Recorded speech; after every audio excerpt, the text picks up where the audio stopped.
लोग petrol prices की वजह से खुदकुशी करने पे चले गए हैं। 22 दिन में पेट्रोल 34 रुपए महंगा और डीजल 55 रुपए महंगा हो गया सर। और मैं आपको एक बात बताऊं, इसका आलमी मंडी से दूर दूर तक कोई लेना देना नहीं है। रोजाना की बुनियाद पे ये जो पेट्रोल की प्राइसेस बढ़ना शुरू हुई हैं, रात को लोग सोए होते हैं, सुबह उठते हैं, जो प्राइसेस बढ़ी होती हैं। ये जुल्म तो अलग है, उसके ऊपर एक और जुल्म के आपको पता है, आप हर एक लीटर के ऊपर हुकूमत को 80 रुपए जो है वो सिर्फ लेवी देते हैं। ये बजट के बाद ये लेवी का जो लफ्ज है ना, ये बहुत सुनने में आ रहा है। मैं आपको सादा अल्फाज में बताता हूँ। लेवी को छोड़ दें, इसको आप समझ लें टैक्स है जो लेवी की मद में लिया जाता है। यानी कोई भी बंदा तेल डलवाता है, 1 लीटर तेल वो डलवाता है, तो इसके ऊपर जो 80 रुपए आप देते हैं गवर्नमेंट को, वो ना तो पेट्रोल पंप मालकान को जाता है, ना उनका हिस्सा है, ना किसी और का हिस्सा है, ना जीएसटी है। ये सिर्फ सीधा हुकूमत के खजाने में जाके गिरता है 80 रुपए। और ये लेवी महीने में 2 बार बढ़ाकर तारीख की इन्होंने हद पार कर दी। एक मैं आपको सिंपल सी कैलकुलेशन बताता हूँ, और ये डॉक्यूमेंटेड बात है, अखबारों में बकायदा आया, रिपोर्ट हुआ है। रोजाना की बुनियाद पे आप भी एक काम कीजिए, आप गूगल के ऊपर लिखें कि पाकिस्तान में टोटल कितने लीटर पेट्रोल इस्तेमाल होता है। अब जब मैंने ये कैलकुलेशन की, क्योंकि मुझे तो तकलीफ हुई कि यार मैं 80 रुपए दे रहा हूँ और जो किसी खाते में नहीं जा रहा, तो गूगल के ऊपर जाके मैंने लिखा कि पाकिस्तान में एक दिन के अंदर टोटल कितने लीटर पेट्रोल इस्तेमाल होता है। आपको पता चलेगा कि रोजाना, सिर्फ एक दिन की बात कर रहा हूँ, तकरीबन 2 करोड़ लीटर से ज्यादा पेट्रोल पाकिस्तान में इस्तेमाल होता है या लोग डलवाते हैं। अब ये जो अदादो शुमार हैं, ये डॉक्यूमेंटेड हैं, ये अखबारात में भी आए हैं और ये लोग भी बताते हैं। अब सर आप एक काम करें, आपका दिमाग फट जाएगा जब आप ये 2 करोड़ लीटर को 80 रुपए से जरब दिलें इसको आप, तो आपके पास जो फिगर आएगी वो 1.6 अरब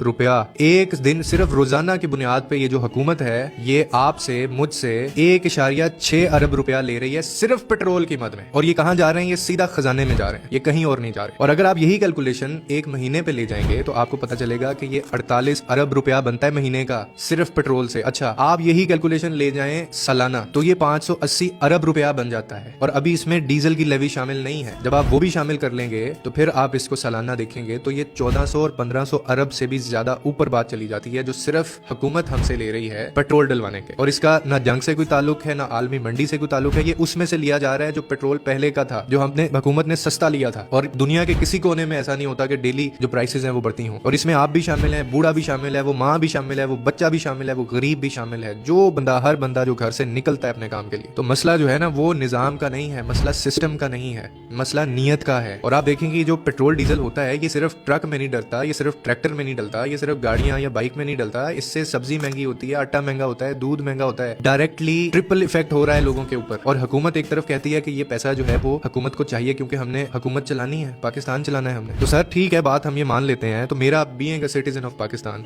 मेरा सवाल ये है कि ये पैसा मेरे ऊपर कहाँ लग रहा है, ये पैसा अवाम के ऊपर कहाँ लग रहा है, गुर्बत कहाँ कम हो रही है, लोगों का लाइफ स्टाइल कहाँ बेहतर हो रहा है, जॉब अपॉर्चुनिटीज कहाँ बेहतर हो रही है। कोई खुदा का खौफ करें, अगर कोई नुमाइंदा मेरा ये वीडियो देख रहा है, कोई खुदा का खौफ करें। और इसके पीछे लॉजिक क्या है आपको पता है? कि वो वजीर मशीर आके सिर्फ ये कहते हैं, मियां साहब तुसी 500 रुपए भी पेट्रोल करते हो ना, तो लाइना लगियां ने, एक गैरतमंद कौम नहीं हैगी, ये नहीं निकलेंगे, इनको फर्क नहीं पड़ना। तो सर ये बेहिसी के अलावा कुछ नहीं है, और ये जुल्म के अलावा कुछ नहीं है, जिसका जंग से कोई ताल्लुक नहीं है। और अब तो आपके अपने जो हामी हैं, वो भी छुप छुप के आपको गालियां देते हैं। कोई खुदा का खौफ करें। ये जो गरीब बच्चा है, मेरे पास एक लड़का काम करता है, वो रो पड़ा है आज इस वजह से। उसने अपनी मोटरसाइकिल भी घर खड़ी कर दी है, वो घर वालों से लड़ता है, वो अपने घर वालों से ताल्लुकात खराब कर रहा है, क्योंकि ये डिप्रेस करती हैं चीजें आपको। आपने अपनी फैमिली पालनी है।